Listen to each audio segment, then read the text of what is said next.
The retreat should have ended in silence. The elite task force vanished into cold mist, leaving behind a ravaged battlefield and an absolute sense of victory. But none of them realized they had been watched from the beginning. At the edge of the snow-covered forest, a female counter-sniper held her breath, rifle locked on target. She didn't need speed, she only needed the moment. When the first shot rang out, the entire team understood a chilling truth. This retreat was never permitted to happen. The frozen marshland stretched endlessly beneath a pewter sky. Ice crystals hung, suspended in air so cold it burned the lungs. Captain Derek Hansen moved through the skeletal birch trees with mechanical precision, his breath forming brief clouds that dissipated almost instantly. Behind him, 4 shadows maintained interval ghost team, the designation both official and eerily accurate. 23 hours since insertion, 18 since the target compound went dark, 4 since they'd breached the outer perimeter and left nothing but smoke and classified ash. The mission parameters had been clean: extract the intel, sanitize the site, disappear, no contact, no trace, no witnesses. They had executed flawlessly. Hansen checked his nav display. 3 kilometers to the extraction point. The terrain was brutal, frozen marsh, giving way to dense forest, then rising toward the ridgeline where the helicopter would drop for exactly 90 seconds. Miss the window, and they'd be walking another 40 kilometers to the backup site. Viper 2, status. His voice barely rose above a whisper, carried by the tactical radio pressed against his jaw. Clear, Captain. No movement, no thermal signatures. We're ghosts. Sergeant Ryan Walsh moved 30 meters to Hansen's right, weapon low and ready. The man was a former ranger, built like a fire hydrant and twice as stubborn. Good in a firefight, better at staying invisible. Viper 3, 4. Rear security clean. Lieutenant Marcus Grant's Tennessee drawl was unhurried, no pursuit detected. Specialist Jennifer Torres chimed in from the left flank. Comms are quiet, sir. Enemy chatter dropped off an hour ago. They don't even know we were there. That should have been reassuring. Should have. But something gnawed at the edge of Hansen's awareness, a sensation he'd learned to trust over 12 years of asymmetric warfare. The quiet was too perfect. The forest too still. He paused, scanning the tree line.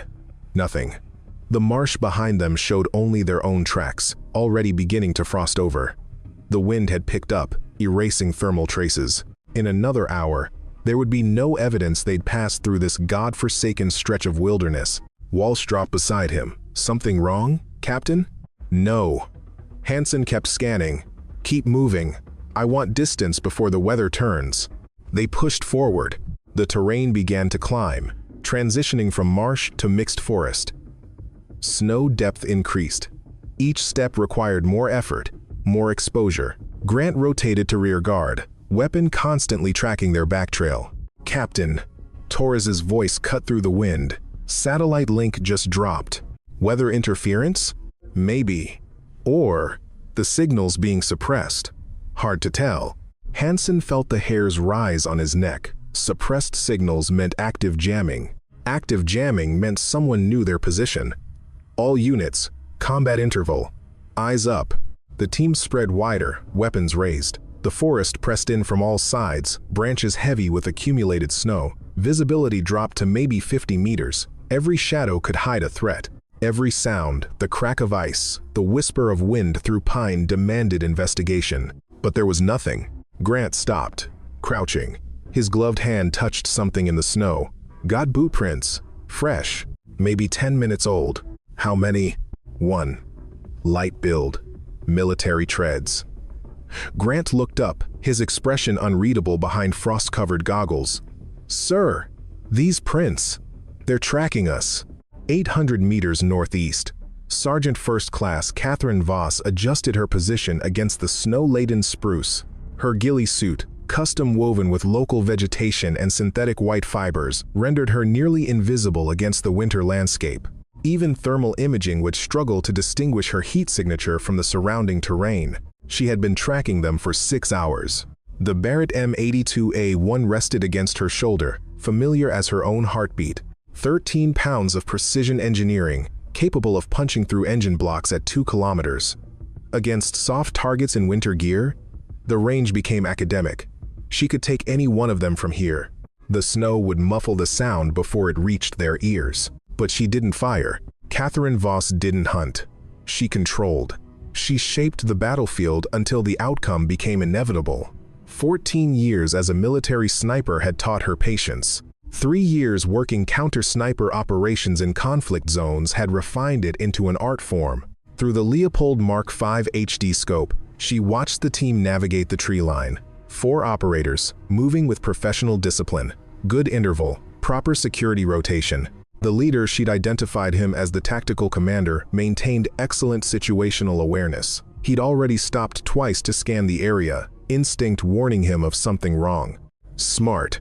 Not smart enough. She had identified them 90 minutes after they'd exited the target compound. Satellite feeds had shown the thermal bloom from their breach charges, then tracked 5 heat signatures moving west. Command had been explicit: no survivors, no extraction. The operation they'd just completed couldn't be acknowledged, ever. So they'd sent her. Catherine shifted slightly, adjusting for wind. The anemometer clipped to her scope mount showed gusts varying between 8 and 12 knots, west-northwest. Temperature had dropped 3 degrees in the last hour. Barometric pressure falling. Storm front moving in. All variables she'd already calculated into her firing solution. Her spotter, a laconic NCO named Daniel Price, lay prone 2 meters to her left, buried in his own ghillie suit. His M4 carbine and observation scope covered her flanks while she focused forward. They'd worked together for 18 months, developing the wordless communication that separated adequate sniper teams from exceptional ones. Range to primary target? Price's voice was barely audible, transmitted through the tactical radio they'd buried under their suits. 780 meters. Wind drift 2.3 mil left. Elevation compensated. Catherine's tone was clinical, emotionless. Not yet. They're approaching the choke point. I know. The choke point. A narrow defile where the forest compressed between 2 steep ridges, limited sight lines, restricted movement. Anywhere else, that team would have options: flank, disperse, use terrain for cover. In the choke point, they became a shooting gallery, and they were walking straight toward it. Catherine's mission parameters had been clear: total interdiction, no communication with enemy forces, clean termination without leaving forensic evidence. The Barretts, 50 BMG rounds would accomplish all 3. At this range, with these conditions, she wouldn't miss. But there was a problem. The team leader had just found her deliberate trail marker, those boot prints she'd left 40 minutes earlier, perfectly positioned where rear security would detect them. She'd walked a careful pattern, then brushed away her exit tracks, creating the illusion of a single pursuer. Now they knew. Through her scope, she watched the team leader raise his fist. The universal signal. Halt. They froze, weapon scanning, looking for her. The fear would be setting in now, the realization that their perfect operation had developed a fatal complication. Good. Fear made people predictable. Catherine had learned that truth in the mountains of Afghanistan, during an operation that cost her team everything. 7 years ago, different war, different enemy. Same lesson. The hunter who controls fear controls the kill. She exhaled slowly, fogging the inside of her cold weather mask. The shot wasn't ready yet. Let them sweat. Let them make mistakes. The choke point was still 300 meters ahead. When they entered, it committed, exposed, with nowhere to run. Then she would fire. And this time, there would be no survivors. Hansen studied the boot prints with growing unease. Single operator, deliberate placement. Someone who knew exactly where his team would pass and wanted them to know they were being followed. Professional, Grant muttered, running his gloved finger along the edge of the impression. Military gait, light pack, probably a designated marksman or forward observer, or a decoy. Walsh had dropped into a firing position, his M4 covering the back trail. Plant obvious tracks, get us looking the wrong direction while the real ambush sets up ahead. Torres crouched beside a fallen log, her portable signals intelligence kit already deployed. Still no satellite, no radio traffic. If this is an ambush, they're running silent. Hansen calculated rapidly. 3 kilometers to extraction. Unknown enemy force somewhere in their operational area. Limited visibility. Deteriorating weather. Every tactical instinct screamed at him to alter course, break contact, move to secondary extraction, but that would add 12 hours to their timeline. 12 hours exposed in hostile territory, burning through supplies, with enemy forces potentially coordinating a wider search. The primary extraction was still their best option, if they could reach it. "Torres, can you get a drone up? I need eyes on our route." She shook her head. "Wind's too high. The micro UAV won't stay stable in these gusts." Then we move tactically. Combat spacing, staggered advance. Grant, you're on point with me. Walsh, Torres, offset 50 meters south and parallel our movement. If someone's watching, I want them tracking two separate elements. Makes targeting harder. "And if they have multiple shooters?" Walsh asked. "Then we're already dead, and it doesn't matter." The team split. Hansen and Grant pushed forward through the primary route, while Walsh and Torres moved through heavier forest to the south. The terrain grew more difficult, steep inclines, dense undergrowth, patches of waist-deep snow where the canopy thinned. Hansen checked his watch. 17 minutes since they'd found the tracks. The extraction window opened in 93 minutes. Time was bleeding away. "Captain," Grant's voice held an edge, "the terrain's funneling us." Hansen saw it immediately. Two steep ridges rising on either side, creating a natural defile. The path of least resistance led straight through the gap, a textbook kill zone. Any competent marksman positioned on the high ground would have overlapping fields of fire. "We go around." "That'll add 30 minutes, sir. We'll miss the extraction." "I'd rather miss extraction than walk into a prepared kill zone." Grant nodded. They altered course, climbing the southern ridge instead of passing through the gap. The ascent was brutal, loose scree, hidden under snow, fallen timber, creating natural obstacles. Each step required handholds, each meter gained, costing precious energy. Walsh's voice crackled through the radio. "We're seeing the same funnel effect down here, moving to higher ground." "Negative," Hansen replied. "Hold your position and provide overwatch. If someone's setting up in that choke point, I want you with clear sightlines to interdict." "Copy. We're going static." Hansen and Grant continued climbing. The ridge crest was 40 meters above, offering commanding views of the surrounding terrain. From there, they could observe the choke point, confirm whether enemy forces were staging, then plan their next move. 20 meters from the top, Grant stopped. His hand shot up the signal for immediate danger. Hansen dropped prone. "What is it?" Grant pointed. There, barely visible against the snow, was a disturbance. Not boot prints this time, something else. A depression where someone had lain prone for an extended period. The snow around it was disturbed, packed down by body weight and equipment. A sniper hide, and it was still warm. Catherine watched them discover her previous position. The team leader and his point man had deviated from the expected route, climbing the southern ridge instead of walking through the choke point. Intelligent, adaptive, exactly what she would have done. She'd already relocated. Her new position was 500 meters east, elevated 30 meters above their current location. The Barrett was repositioned, bipod locked, scope zeroed. Price had moved with her, silent as smoke. They'd left the old hide intact, a deliberate marker, another psychological pressure point. Now the team knew 3 critical facts. They were being hunted, the hunter was a trained sniper, and the hunter was mobile enough to stay ahead of them. 2 tangos on the ridge, Price murmured. The other pair is holding static in the tree line, 600 meters southwest. "I see them." Catherine tracked the team leader through her scope. He was examining the hide position, probably calculating how long ago she'd occupied it, trying to estimate her current location. They split their force. Smart, but it makes them vulnerable. "Which pair do we hit first?" "Neither. Not yet." She had already wargamed this engagement through a dozen variations. If she took the ridge pair first, the treeline pair would have clear fields of fire to suppress her position while they maneuvered. If she targeted the static team, the ridge pair would immediately withdraw to cover and establish a defensive perimeter. The key was separation. Keep them divided, uncertain, reacting instead of acting. Force them into positions where mutual support became impossible. "They're moving again," Price reported. The ridge pair had resumed their climb, weapons up, scanning constantly. They crested the ridge and immediately dropped prone, using the terrain for cover while they surveyed the area below. Through her scope, Catherine could see the team leader gesturing, probably radioing his other element. Coordination, planning, all useless against an enemy they couldn't locate. She adjusted her aim points slightly. Not at the team leader, not yet. Her crosshairs settled on the point man, the one scanning their back trail, the one most likely to detect her muzzle flash.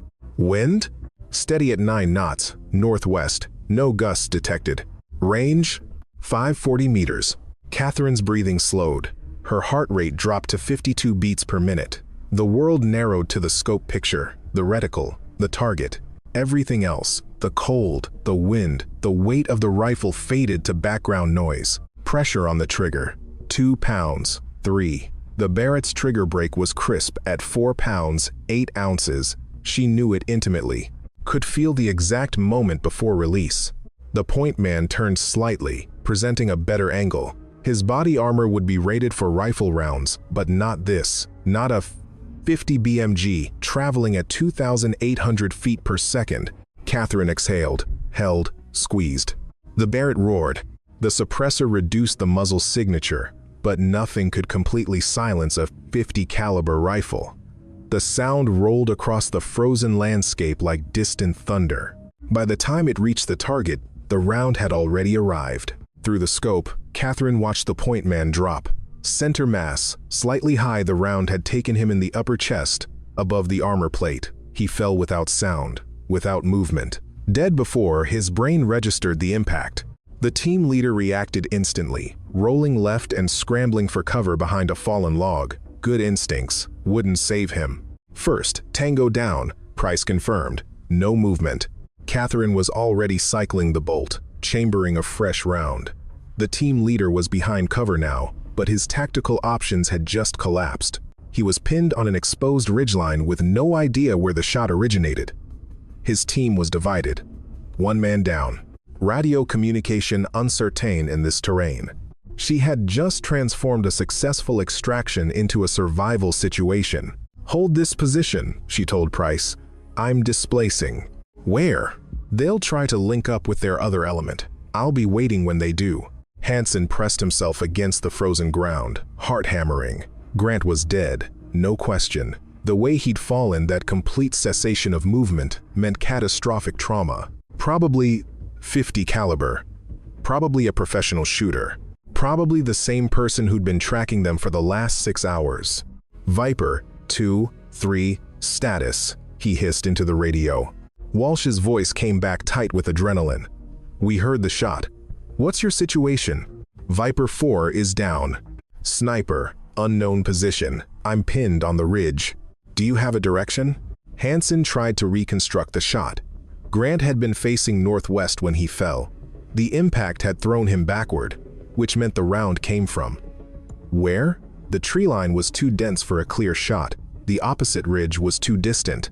That left, east, elevated position, probably 500 to 600 meters. Torres, can you get a thermal read on that sector? Negative, Torres replied. Tree cover is too thick. I'm getting scattered returns, but nothing definitive. Then we assume she's still there, watching. Hansen forced himself to think tactically. The sniper had fired once. A professional would have displaced immediately, anticipating counterfire or a flanking response, which meant her current position was unknown. He was trapped on an exposed ridge with limited cover and zero visibility on the threat. Moving meant exposing himself. Staying meant waiting for the next shot. Neither option was acceptable. Viper 2. 3. I need suppressive fire on that eastern tree line. Pour rounds into the area, make her keep her head down. I'm moving to Grant's position to retrieve his equipment. Roger. Stand by. 5 seconds later, Walsh and Torres opened fire. The staccato crack of M4 carbines echoed across the valley as they pumped rounds into the suspected sniper location. The fire wasn't accurate, couldn't be at this range, but it served its purpose, suppression. Hansen moved, low crawl, using the ridgeline for cover. Grant's body was 15 meters away. 15 meters of open ground, with a sniper potentially watching. The covering fire continued, creating a curtain of lead that might keep the shooter from acquiring a clear target. He reached Grant. The wound was exactly what he'd feared. A massive entry hole in the upper chest. No exit wound. The round had fragmented inside the thoracic cavity. Grant hadn't felt a thing. Hansen stripped Grant's ammunition, radio batteries, and medical kit. The dead needed nothing. The living needed everything. He was reaching for Grant's weapon when Torres's voice cut through the radio. "Contact, second shooter, South Ridge, we're taking fire." The suppressive fire ceased abruptly. Hansen heard the distinct crack of an M4 engaging targets, then the deeper boom of a precision rifle answering. Not the .50 caliber from before, something smaller, probably 7.62 millimeters. 2 shooters. The sniper had a spotter, and they just split his team's attention perfectly. Viper 2-3, break contact and move to my position. We need to consolidate. Negative. Walsh's voice was strained. We're pinned. That second shooter has us zeroed. Hansen swore. The tactical situation was deteriorating rapidly. His force was split, under fire from 2 positions, with limited ammunition and no support. The extraction window would open in 78 minutes. They needed to be mobile in less than 60 to make it, which meant he had 60 minutes to break this ambush and link up with his team, or they were all dead. He scanned the terrain, calculating. The primary sniper was east, probably displaced by now. The secondary shooter, the spotter, was engaging Walsh and Torres from the South Ridge. If he could flank the spotter, take that position, it might force the primary to reposition. Create an opening. Viper 2-3, sustained suppressive fire on the South Ridge. I'm maneuvering to flank. Captain, that's suicide. You'll be completely exposed. Then make sure you keep their heads down. Hansen rolled over the ridgeline and began his descent. Behind him, Grant's body cooled in the snow. Ahead, the forest waited with patient malice. Catherine observed the team leader's descent with professional detachment. Brave move, tactically sound, completely predictable. She'd anticipated this response the moment Price engaged the southern element. Divide their attention, force the leader to choose between consolidating his team or maintaining his position. He'd chosen to maneuver the aggressive option, the one that gave him the illusion of control. It also put him exactly where she wanted him.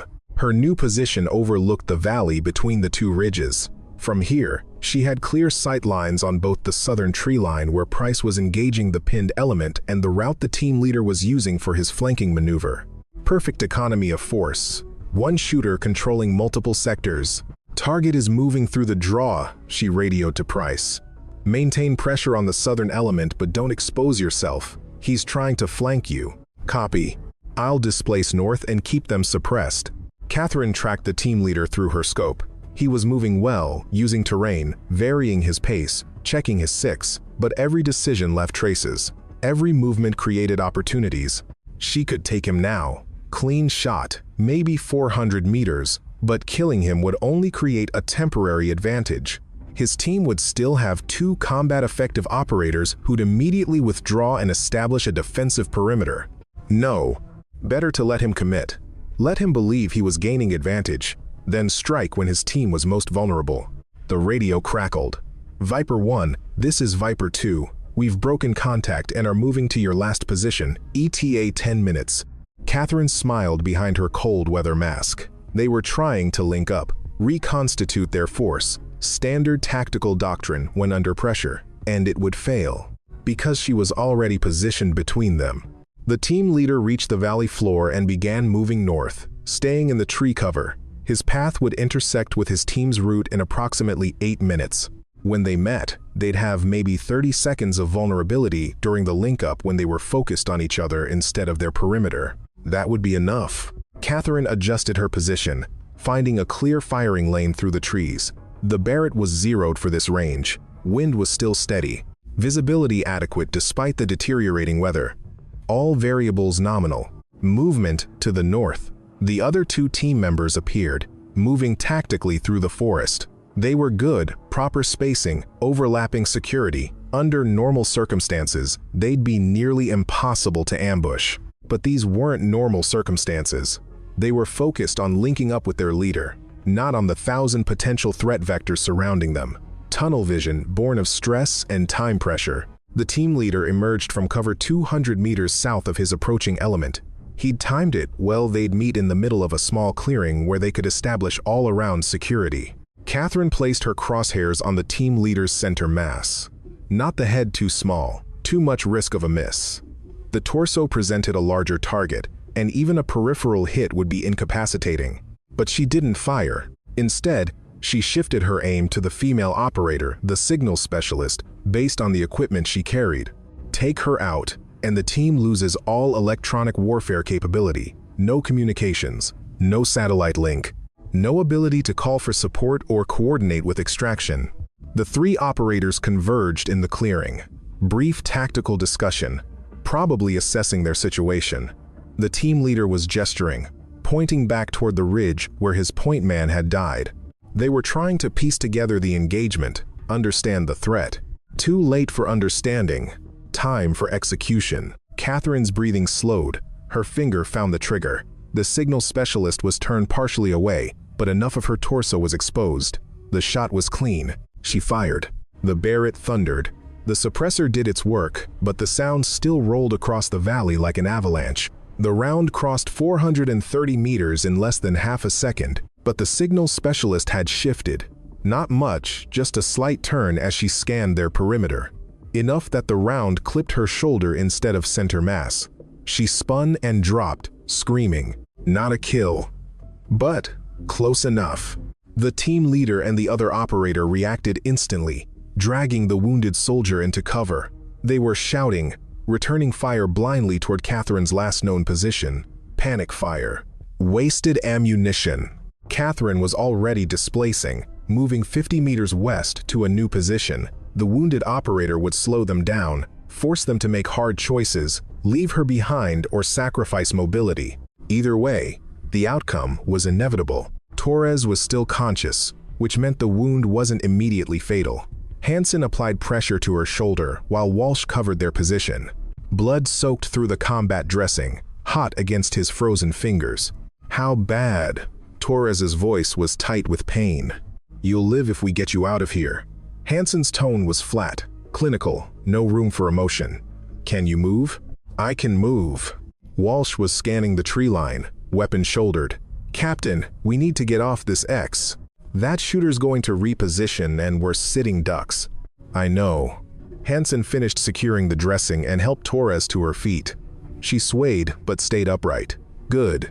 We move north, use the terrain to break line of sight, find defendable ground and reassess. They moved.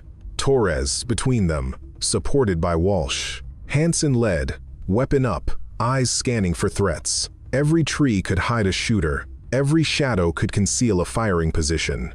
The extraction window would open in 48 minutes. They were still 2 kilometers from the landing zone. With Torres wounded, their movement speed was cut by more than half. The mathematics was brutal. They couldn't reach extraction before the window closed, which meant they needed to solve the sniper problem now. Hansen stopped at a cluster of boulders offering cover from multiple angles. Set her down here. Walsh, establish a perimeter. What are you thinking, sir? That we're fighting a counter-sniper, someone who specializes in hunting other snipers, which means they're trained to anticipate our tactics, predict our movements. So we do the unpredictable. No, we do exactly what they expect, but faster than they can respond. Walsh frowned. I'm not following. Hansen pointed at the terrain. They've been hurting us. Those boot prints, the sniper hide we found, even these shots, they're all designed to funnel us towards specific positions. The sniper wants us moving predictably, so they can pre-position and engage at their leisure. So, what do? We sprint straight at them. Walsh stared at him. That's insane. It's unexpected. They're set up for long-range interdiction, controlling the battlefield from distance. If we close the gap fast enough, we negate their primary advantage.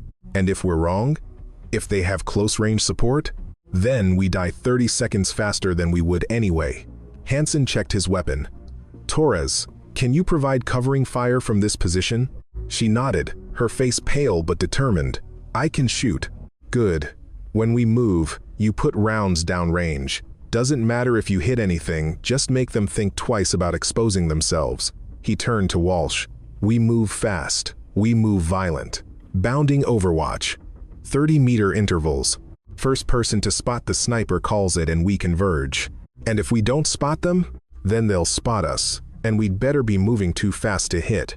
Walsh hefted his weapon. I signed up for this. Let's do it. Hansen studied the terrain one last time. The sniper's last shot had come from the west. They'd be repositioning, probably north, to maintain pressure.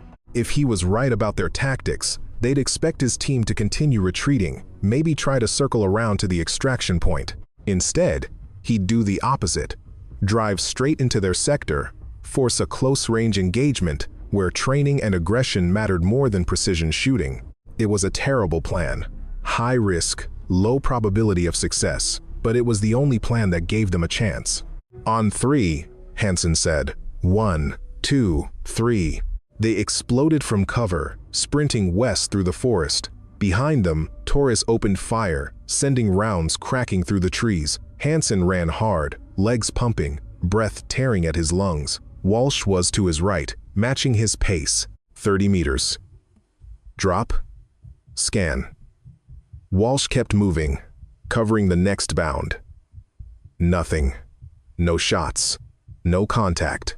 Hansen was up again, running. The forest blurred past. His weapon was up, tracking, looking for any movement, any indication of there. A flash of white, partially concealed behind a fallen tree. Not natural, man-made. Contact. Hansen dove left as the Barrett roared. The round passed so close, he felt the pressure wave. He came up firing, dumping rounds toward the position. Walsh was engaging from the right, their fire converging. The sniper was already moving. Hansen caught a glimpse dark figure, no hesitation, pure tactical efficiency. They were withdrawing, breaking contact. Press them! Hansen surged forward. This was it, the moment of decision. Close the distance or lose the initiative. They charged. Catherine fell back through the forest, moving with practiced efficiency. The team leader's assault had been unexpected, aggressive, fast, tactically sound. He'd correctly identified her position and driven straight at it, negating her range advantage. Impressive. Almost worthy of respect. Almost. Price, status, she radioed while reloading the Barrett on the move. I've got eyes on their wounded operator. She's static, providing covering fire but not mobile. The other two are pushing your position hard. Let them come. Reposition to the north ridge and establish overwatch. When they reach my position, I want you with clear fields of fire. Roger. Displacing now. Catherine reached a pre-selected rally point, a dense thicket offering concealment from multiple angles. She dropped prone, controlling her breathing, listening. Behind her, she could hear them coming. Heavy footfalls. Labored breathing. They were tired, running on adrenaline and desperation. She could end this now. Set up, acquire targets, fire. But something made her hesitate. These weren't ordinary soldiers. They'd fought smart, adapted quickly, refused to break even under impossible pressure. The team leader especially, he'd demonstrated tactical acumen that suggested serious training and experience. Who were they? Catherine had been given minimal briefing. Enemy force. Destroy on contact, no survivors. Standard interdiction mission. But the level of training, the equipment they carried, the way they'd operated at the target compound, this wasn't a regular military unit. This was Special Operations, Tier 1.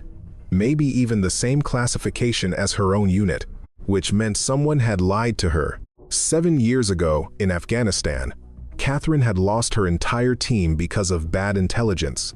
Command had sent them into an ambush, pursuing targets that didn't exist, based on intel that was either fabricated or fatally compromised. 6 operators dead. Catherine survived only because she'd been positioned outside the kill zone. She'd sworn never to operate blind again. Always verify, always question, always know the full picture before pulling the trigger. And now, crouched in a frozen forest, hunting fellow operators, she realized she'd broken that oath. Price, she radioed. Before you set up Overwatch, I need you to run a check on our targets. Full operational database. I want to know who we're hunting. Silence. Then, that's outside mission parameters. I know. Do it anyway. Another pause. You're questioning the op. I'm questioning why we're terminating a team that moves like Tier 1. Run the check. Through the trees ahead, she could see movement. The 2 operators had slowed, moving more cautiously now. They knew she'd withdrawn.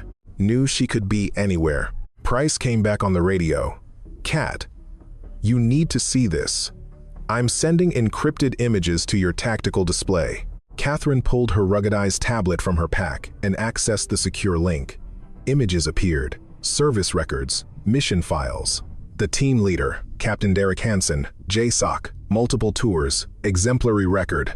The point man she'd killed, Lieutenant Marcus Grant, DevGru, the wounded signals specialist, Jennifer Torres, 75th Ranger Regiment, psychological operations. All American, all highly decorated, all operating under legitimate chain of command. Price, Catherine said slowly. Who authorized this interdiction? Unclear. The mission brief came through black channels. No attribution. But Kat, according to these files, their operation was also authorized. Different chain of command, but legitimate. Then why are we killing them? I don't know. Catherine stared at the tactical display, her mind racing. This wasn't an enemy interdiction. This was fratricide. Deliberate, orchestrated fratricide. Someone had set both teams against each other, used her as an instrument to eliminate witnesses to whatever Hansen's team had found at that compound.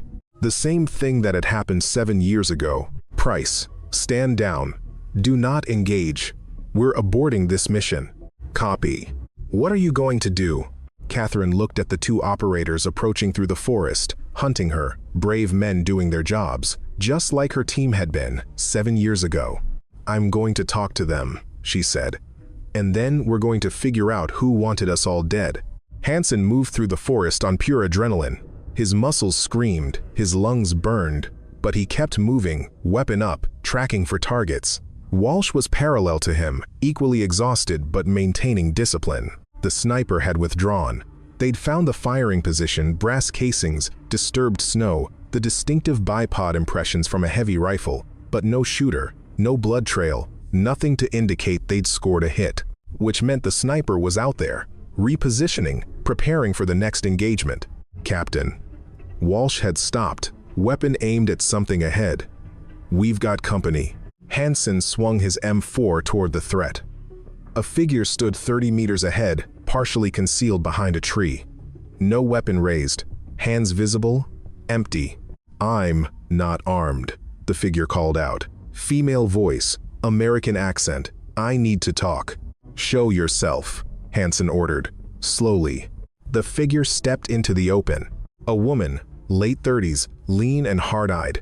She wore winter combat gear, white camouflage, tactical vest, but no visible weapons. Her hands remained raised, palms forward. Captain Derek Hansen, she said. JSOC, your team was operating under classified orders to extract intelligence from a covert facility approximately 18 kilometers from here. Hansen kept his weapon trained on her. Who are you?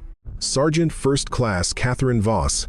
I'm the sniper who's been hunting you for the last 6 hours. I'm also the one who killed your point man. Walsh's finger moved toward his trigger. Hansen raised a fist, the signal to hold fire. Something about this didn't track. If she wanted them dead, why reveal herself? Why not just take the shot? Give me one reason not to drop you right now, Hansen said. Because we're on the same side. Both our teams were operating under legitimate orders, but someone set us against each other. Someone who wanted to make sure whatever you found at that facility never made it home. That's convenient. You kill one of my people, wound another, and now you want to talk? I was following orders, Catherine said. Same as you. But I checked your service records. You're Tier 1, operating under JSOC authority. So am I. We shouldn't be fighting each other. Hansen's mind worked through the implications. The mission brief had been sparse: extract the intelligence, sanitize the site, maintain absolute operational security. Nothing about friendly forces in the area. Nothing about potential interdiction. If what she was saying was true, then both teams had been manipulated, used as instruments to clean up someone's mess. What do you propose? He asked. We link up with your wounded operator, secure the intel you extracted, and figure out who's playing us. Then we get the hell out of here together. And if you're lying? If this is just a tactic to get close? Catherine lowered her hands slowly. If I wanted you dead, Captain, you'd be dead. I had 3 clear shots during your assault. I didn't take any of them. That was true. Hansen had been completely exposed multiple times during the charge. A competent sniper would have dropped him easily. "Walsh," Hansen said, "lower your weapon. Maintain security, but don't engage unless I give the order." Walsh didn't look happy, but he complied. Catherine walked forward slowly, keeping her movements deliberate and non-threatening. "My spotter is positioned north," she said. "I can bring him in, or he can maintain overwatch while we move. Your call." "Overwatch," Hansen decided. "We move to Torres's position, assess her condition, then review the intel. If what you're saying checks out, we coordinate extraction together." Agreed. They moved back toward Torres's position. Hansen kept Catherine in his peripheral vision, ready to react if this turned into a trap. But she moved with professional competence, scanning their flanks, maintaining proper interval. Torres looked up as they approached, her weapon tracking Catherine until Hansen gave the stand-down signal. "This is the shooter," Hansen explained. "She's complicated." "Torres, how's the shoulder?" "I live." "What's the plan?" Catherine knelt beside Torres, examining the wound with professional detachment. "Clean through and through. You got lucky another inch left, and it would have clipped the subclavian artery."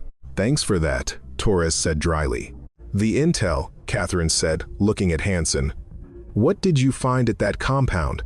Hansen pulled the encrypted hard drive from his pack. "Financial records, offshore accounts, names of people in government and military positions who've been taking money from what looks like a black budget slush fund." Catherine's expression darkened. "Let me guess. Some of those names are pretty high up the chain of command." "High enough to authorize black ops interdictions," Hansen confirmed. "High enough to make sure anyone who found this information didn't make it home." "So they sent me to clean up their mess," Catherine said. "And they set it up so we'd eliminate each other. 2 problems solved with 1 operation. That's the working theory." Catherine stood.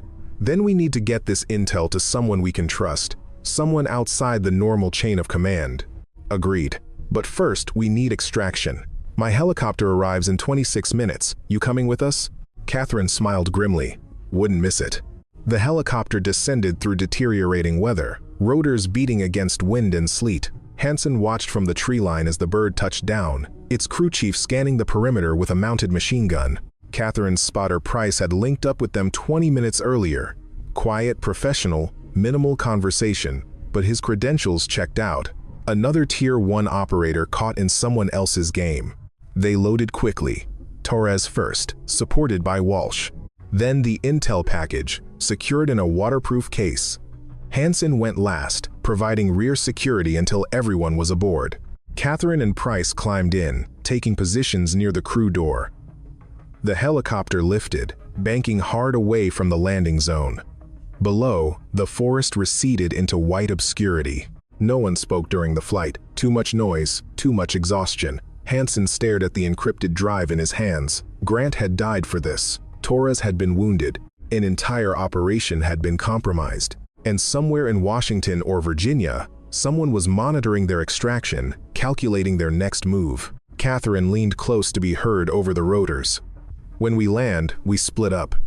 You take your team and the intel to your backup contacts. Price and I will run interference. Create some noise in the system to buy you time.